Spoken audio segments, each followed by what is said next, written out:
A good day. I'm Dr. Boyce Watkins from Your Black World, the Black Business School, and I want to welcome you guys to the Black Financial Channel. The Black Financial Channel is where we do daily financial news and commentary from a Black perspective. I hope you guys are doing well in your stock portfolios. I hope that you're making money today. The market seems to be pretty level. I think that there was some sort of technology glitch or something, because literally last night, something crazy happened in my Robinhood account that kind of made me a little bit concerned. Literally, my portfolio value dropped by 34% at one time. Like literally, like right at once, my portfolio dropped like an insane amount of money, and I was like, okay, so something bad happened, and so I immediately went to the news to find out, what was going on with the stock market, and there was nothing. There was no news, no information. And just to remind you guys know, if you're taking my class in the Black Stock Market program, you'll know that one of the things I tell you guys is that the number one driving factor in terms of stock price movement is information. So I was like, okay, if there's a drop, if there's a legitimate drop of 34% in my portfolio value, and my portfolio is well diversified, meaning my money spread out to all different kinds of categories, the whole global economy would have to be, in some serious drama in order for that to happen. So I looked for information, and when I saw that there was no information, I was able to tell Alicia, I said, I think that this is a glitch. I think that this is a quickie tech glitch. I'm gonna check again in 10 minutes. And lo and behold, 10 minutes later, all the money went back. All the money came back. So it's kind of great, kind of cool. And so nothing to see here. Anyway, what's up, Jeanette? How are you? And El Hodge and Antonio McKinney. Let's see. I see DDS. Good to see you. Thank you for moderating. I appreciate that. Shout out your city. Shout out the city you're from. I see Birmingham, Alabama. I am speaking in Birmingham in the spring. It's the AG Gaston Conference. So come to the AG Gaston Conference and you get a chance to meet me in person if that's something that is of interest to you. Some people either would really want to meet me, and there are people who would never want to meet me in a million years, and some people probably want to punch me in the face, and it's okay. It's all categories can apply. And also, please hit the thumbs up button, especially those of you who haven't subscribed to the Black Financial Channel, theblackfinancialchannel.com. We're trying to build a base in terms of Black people that are financially intelligent, financially literate, financially interested, who like money, who want their family to have money, who want their children to be in good economic situations. And in fact, actually, another reason to subscribe to the blackfinancialchannel.com and also the blackbusinessschool.com, which you can actually go to the blackbusinessschool.com for free, is because in the blackbusinessschool.com, which is our online platform, which is actually more offline now, or because we're going all over the world meeting people and setting up pop-up schools all over the world. I'm actually going to do a lecture on SUSUs. I don't know if you guys have ever heard of SUSUs. SOU. These are more of a Caribbean African tradition of saving, and I'm going to actually break that down and kind of give you the pros and the cons of SUSUs, how you can actually build one in your own community if that's something that you want. I like the community the community aspect of SUSUs more so for the psychological benefit than anything else. So please hit the thumbs up button, share, subscribe if you haven't done this yet. Also, I see Monticello, Florida, Dallas, Texas, Detroit, Michigan, Portsmouth, Virginia, Orlando, Florida, Kansas City, Kansas in the house. I hope your Chiefs, looks like your Chiefs are coming back together. Well, Kansas City, Kansas. So that's KCK, not KC Mo. St. Louis, what's going on? Texas is here. All right. Charlotte, North Carolina, Toronto. All right, let's get it popping. So hit the thumbs up button as I read through this. There's a brother named JoeJuan. JoeJuan. It's spelled JoeJuan. So I don't know if it's JoeJuan or JoeJuan. But anyway, all I can say is I'm just gonna call him Paid, because this brother is a star in football. He's a star because he's in the NFL. He plays for the New England Patriots, who are on track to possibly win another Super Bowl. And he's not just a great athlete; he's a great man. He's actually in the news right now because he actually saves 90% of his income. This is according to Black Enterprise and CNBC. He signed a 4-year deal for $6.6 million. Now, 6.6 million, that's enough to make most young guys, literally feel like it's like it should be raining money. Like literally the world made it rain on me, so I'm gonna make it rain on everybody else. Every stripper within a 50-mile radius of me is going to have money for her grandkids.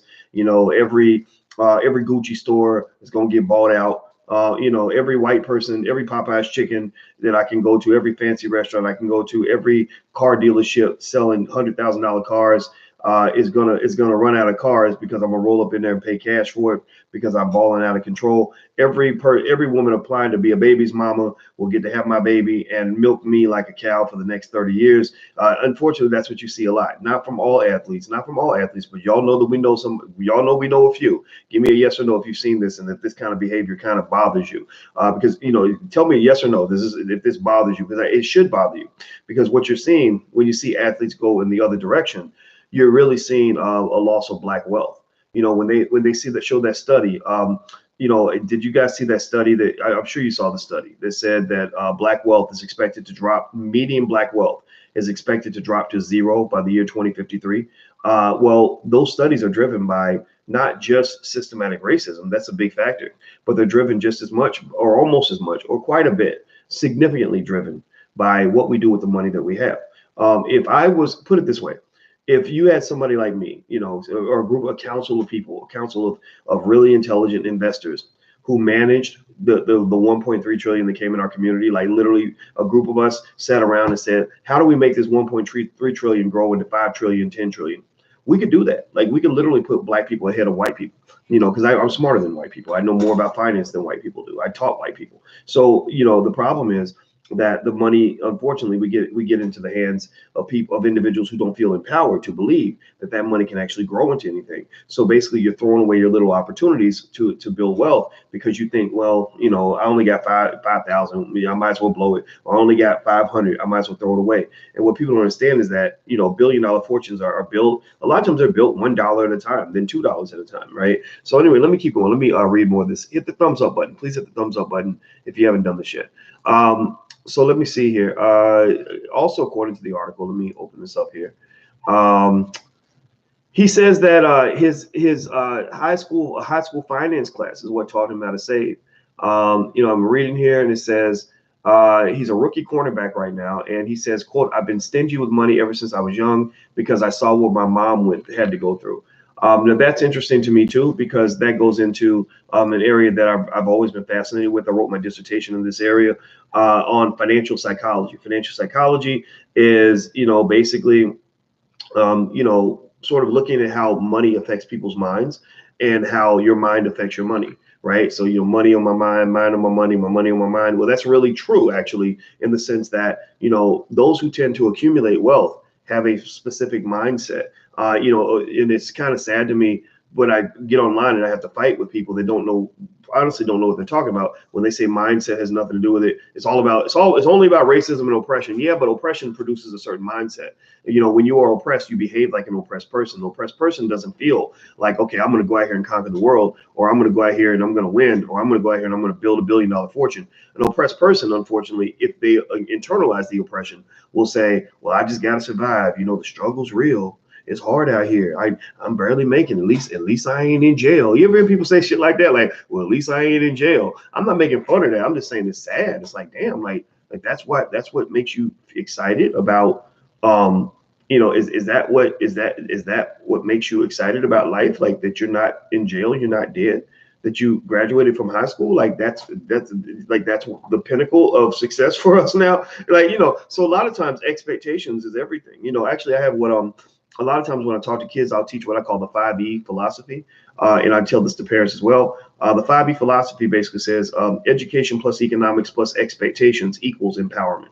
Education plus economics plus expectations equals empowerment. That means if you take a kid and you educate the hell out of them, you set high expectations, you push them to be their best, you give them economic training, then they're going to be very empowered. They're going to be smart. They're going to have money. They're going to set high goals. They're going to go out and be very successful. So set high expectations for your kids and prepare them for the future. That's very, very important. So let me see here.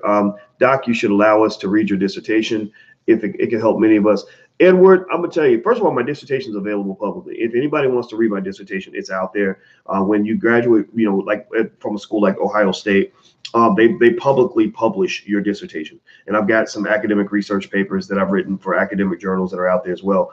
The problem with that stuff, honestly, the reason I recommend not really reading it, I mean, if you're curious, like fine, go for it. But the reason I recommend not reading it is because a lot of academic research, unfortunately, relative to what Black folks are trying to do and what problems we're trying to solve, it honestly doesn't add a lot of value. It's bullshit. You know, I'm not gonna say it's complete bullshit, but academia is a place that has a lot of power and potential, but it gets very misguided with a lot of elitism. A lot of people sit around working on research papers that nobody's ever going to read, doing things that don't actually matter. And I just wanted to get away from that because I wanted to solve real problems in the real world with real people and my people. I wanted to be around my people. I didn't want to be around other people's people. I wanted my people to learn what I was studying and what I was teaching. So anyway, let me keep going. Hit the thumbs up button. Hit the notification bell. Okay. Keep going. All right, Ben. So we're about to go to the airport, so I am going to have to bounce in a minute. But do me a favor. Hit the thumbs up button. Hit the subscribe button. Hit the notification bell. Also, if you haven't looked into our wealth building programs for children, feel free to go to blackmillionairesoftomorrow.com. That's blackmillionairesoftomorrow.com. So if your child's public school does not offer a financial literacy program like this young brother's school, because one of the things that he said was that the reason he became a big saver is because his high school offered a basic financial literacy class. And I'm telling you guys, like, that's so important. Like, your kids should learn about wealth building early, because if they do that, then they will have wealth when they get older, right? So let me read more of this to you.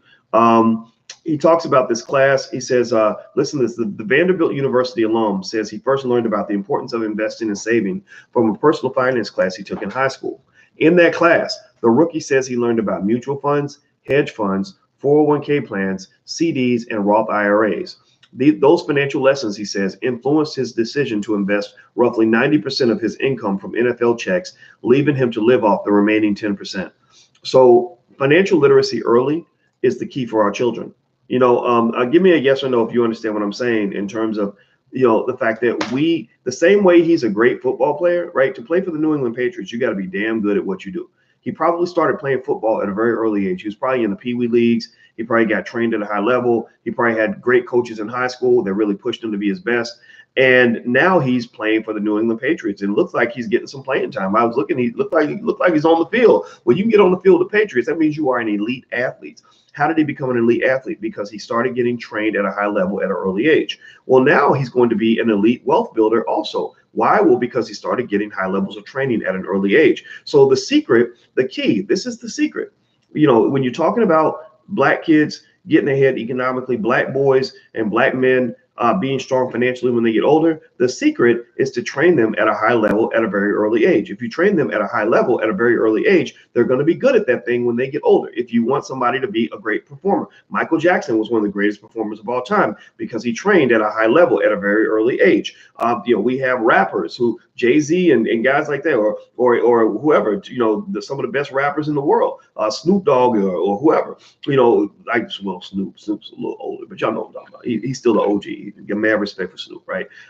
He's great at what he does because he started training at a high level at a very early age. So basically, people who are good at things are people who start training at a high level at a very early age. Now, give me a yes or no. Yes or no. Do you think that our children are trained on wealth at a high level at a very early age? Do you think the majority of black children in America are trained on wealth building tools at an early age at a very high level? Is that what we get? Is that what we do for our kids? Is that what the community does? Is that what white folks do for our kids when we drop them off at their oppressor's school every single day of the week? Are they training our children at a high level at a very early age on the tools of wealth building? The answer is hell to the no. We know that that's not true. We know that's not happening. So here's what has to occur. You can do one of two things. You can either go beg white people to do it and beg them to somehow decide that they want former slaves to be as smart as they are and to have money that they feel belongs to them. Or you can do it. You take over that process. When a school is not performing at a high level, the state comes in and takes over that school, right? So when a school is not performing at a high level, black people need to go take over that educational process. Occupy your children. Don't just occupy your school. I've heard people say occupy your school and change the way your school does business. That's fine. You can do that if you want. That's a lot of work. I think it's much easier, though, to occupy your child because that's your child. You're letting them borrow your child and you're giving them a fiduciary responsibility to educate your child, but they're not doing it very well. So you have to do that yourself. So get your children trained at a high level at an early age. And that's where these brothers come from. This young man did not become the man that he is by accident or by coincidence. It wasn't like he just lucked out. He saw his mama struggling. He said, I don't want no parts of that. So that created his emotional relationship with money. right? Money is very emotional for him. He probably gets very upset when he loses money and very happy when he makes money, because in his mind, in his past, it seems that money is attached to pain, it's attached to discomfort. So for him, he's like, I'm not going to allow myself to be financially insecure. I'm going to make sure that I am as elite at building my wealth as I am at playing football. Right. And I love this. I love this. And he even mentions that, most NFL players don't get a second contract. Like he's just smart. He's been educated on the game. And a lot of these young brothers, you just feel so bad for them because they jump out there like that poor guy that played for the Jets that had so many babies, mamas, and kids that the Jets had to advance him $500,000 to get caught up on his child support before they ever got him on the field. Cromartie, he was a great player. But when I see that, I start thinking to myself, I wonder how this is going to work out for him, because I know he was really upset when they cut him and when they wouldn't play him anymore, because he took a knee like Kaepernick, and they cut it. I think they cut him because he was taking a knee like Kaepernick did. And one of the things that this brother did, I don't know. I'm not going to say he's a dumb person. I don't know this guy. I'm not going to even make that assumption at all. He's clearly a great athlete, and you got to be smart to be a great football player. I don't care what anybody says. The defensive schemes, offensive schemes are very complicated. But I think that one of the things I wish somebody had explained to him is that freedom of speech ain't free. The ability to stand up to oppression or to the white man does not come to those who need to beg the white man for a paycheck. Right? You cannot beg and stand up at the same time, because begging requires you to get on your knees, and you can't stand up when you're on your knees. Right? You're a midget. Right? So ultimately, I think when you put yourself in such a vulnerable position, because you got all these babies, mamas to take care of, and all these kids, and then you're protesting the NFL, and then they cut you. Unfortunately, a lot of those guys don't have a backup plan. They don't have another place they can go. But I'm not making any assumptions about his life. For all I know, he could be doing great. But I know a lot of guys who are not doing great, largely because of decisions that they make early. And it's not completely their fault. It's culture. It's bad culture. So what we must do as Black people is we must shift our economic culture. We must shift it to a culture that leads to Black economic excellence. BEE. BEE must become our top priority, because if we do that, then those children who are in a household that pursues Black economic excellence, I guarantee you, will not be in anybody's economic struggle. What they've done is they've jumped out of that statistic. That whole, Black wealth is going to go to zero by 2053. That statistic is for average people who don't make it, who don't deviate from the white supremacist plan that's put in place for them at birth. Those who jump off the track are not going to have that same fate. So I encourage you, jump off the track, because if you keep doing what everybody else is doing, you're going to get what everybody else is getting. And I'm going to tell you, based on the statistics that I'm seeing as a scientist, as a financial analyst, the future is not good for the community at large. For you guys, it's going to be better because you're making different choices. But for the community at large, that 2053 Black wealth will be zero by 2053. That is right on track for a big percentage of our community. It ain't on track for this brother because his family taught him better, and he learned early to operate as a high-level wealth builder at a very early age, and that's why he's extraordinary in everything he does. God bless this brother. Thank you, JoeJuan. I don't know if I mispronounced your name, man, but if you ever see this video, brother, and you get some time in the off season, you are always welcome on the blackfinancialchannel.com, because I'd love to have you in so you can speak game to these young guys and young women so they can understand how to get ahead instead of falling behind and then complaining that you're behind. So anyway, I'm going to go, guys. If you want, actually, we do have a Black business school for children. Educating children is one of our top priorities in the Black business school. So if you'd like to come check it out, go to blackmillionairesoftomorrow.com. That's blackmillionairesoftomorrow.com. We have thousands of kids in our program. We have a specialist that's right there on the line that can talk to you right now about your plans and your future, things like that. Also, if you want to learn about stock investing and things like that, in the Black business school, we also have the blackstockmarketprogram.com, theblackstockmarketprogram.com. That's where we learn about stocks and investing, because you guys know that that's my expertise, and I love talking about investing because right now this is just the best time in the world to be an investor. So anyway, I'm out of here, guys. Hit the thumbs up button, hit the share and subscribe button before you go. I'm headed to DC. I'm actually stopped by to see Dr. Claude Anderson while I'm out there, and I'll give you guys a report on how he's doing out there. So take care, guys. Love you. Have a good day. Be good. Peace.